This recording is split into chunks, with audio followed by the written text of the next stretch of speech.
हा अर्थसंकल्प म्हणजे हा सर्वांसाठीचा अर्थसंकल्प आहे, ज्याला सर्वसमावेशक अशा स्वरूपाचा म्हणता येईल। सर्व जाती धर्माच्या सर्व वर्गाच्या साठीचा हा अर्थसंकल्प आहे।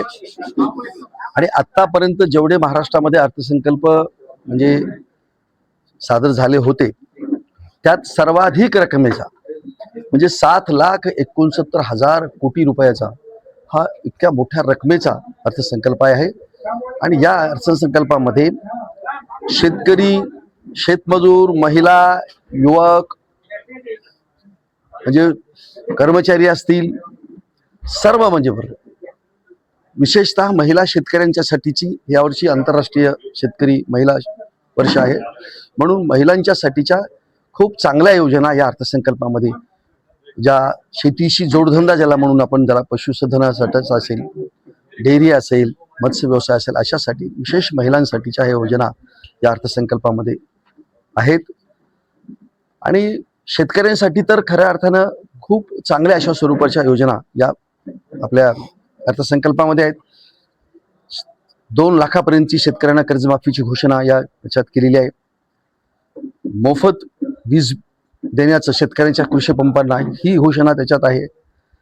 मुख्यमंत्री लाडकी बहीण योजना त्याच्यासाठी ही पुढं कायम चालू राहील अशा स्वरूपाची घोषणा याच्यात आहे। त्याचप्रमाणे स्टार्टअप्स म्हणजे शेतीवरती मोठ्या प्रमाणात उद्योग उभे राहावेत, कुटीर उद्योग असतील, ग्रामोद्योग असतील, अशा स्वरूपाचे उद्योग उभे राहावेत आणि त्यासाठी उद्योग विभागानं विशेष त्याच्यासाठीच्या बीज भांडवलासारख्या योजना या अर्थसंकल्पामध्ये नमूद केलेल्या आहेत। आणि विशेष म्हणजे शेतकऱ्यांच्यासाठी ज्या गोष्टी लागतात की वीज, पाणी, वीज तर मोफत दिलेली आहे, त्याच्यासाठी फार मोठ्या प्रमाणावरती सौरवरती म्हणजे मोठ्या प्रमाणात महाराष्ट्रामध्ये 16,000 मेगावॅट वीज निर्माण करण्याचं उद्दिष्ट ठेवून हे वीज एवढी जी निर्माण केली जाणारी आहे ती शेतकऱ्यांच्यासाठी ज्यातला मोठा वाटा आहे, ती शेतकऱ्यांना मोफत अशा स्वरूपाची आणि ती 24 तास वीज शेतकऱ्यांना मिळावी ही ते अपेक्षा आहे। आणि सर्वच क्षेत्रामध्ये, सामाजिक न्याय क्षेत्रामध्ये आतापर्यंत एवढ्या मोठ्या प्रमाणात सामाजिक न्याय विभागासाठीचं बजेट नव्हतं, आदिवासी विभागासाठी सुद्धा मोठ्या प्रमाणात आतापर्यंत इतकी रक्कम कधीच देण्यात आली नव्हती, इतक्या मोठ्या प्रमाणात तरतूद याच्यामध्ये करण्यात आलेली आहे। शहरी विकासाबरोबरच ग्रामीण विकास याच्याकडे फार मोठ्या प्रमाणात भर दिलेला आहे। 1,000पेक्षा जास्त लोकसंख्या असलेली सर्व गावं आता सिमेंट कॉन्क्रीटने जोडली जाणार आहेत। त्याचप्रमाणे वाड्या, वस्ती, तांड्यांवरती सुद्धा मुख्यमंत्री सडक योजनेअंतर्गत रस्ते निर्माण केले जातात। पंतप्रधान सडक योजना असेल त्याच्यामार्फत मोठ्या प्रमाणात रस्ते निर्माण केले जाणार आहेत। मुख्यमंत्री पानंद रस्ता, बळीराजा जे पानंद रस्ता आहे, त्यामुळं शेतकऱ्यांना त्यांना आतापर्यंत जो शेतीकडे जाण्यासाठी रस्ते नव्हते त्यामुळं आता सक्तीनं जर कोणी अडवत असेल तर त्याला सक्तीनं पोलीस बंदोबस्त लावून त्या ठिकाणी पानंद रस्ते करण्याची योजना ही या अर्थसंकल्पात आहे। त्याच्यासाठी मोठ्या प्रमाणात तरतूद केलेली आहे। म्हणजे शहरात तर सांगितलं तुम्हाला, म्हणजे शहरात तर फार मोठ्या प्रमाणात मेट्रोचं जाळं निर्माण केलं जात आहे।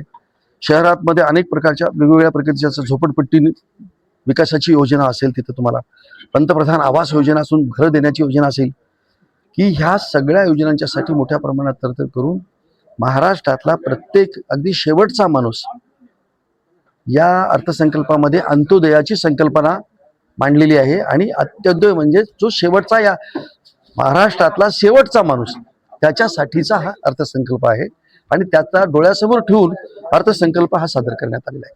जे 2 लाखाची कर्जमाफी जे सांगितलेले शेतकऱ्यांसाठी, तर याचा किती शेतकऱ्यांना लाभ मिळालेला आहे?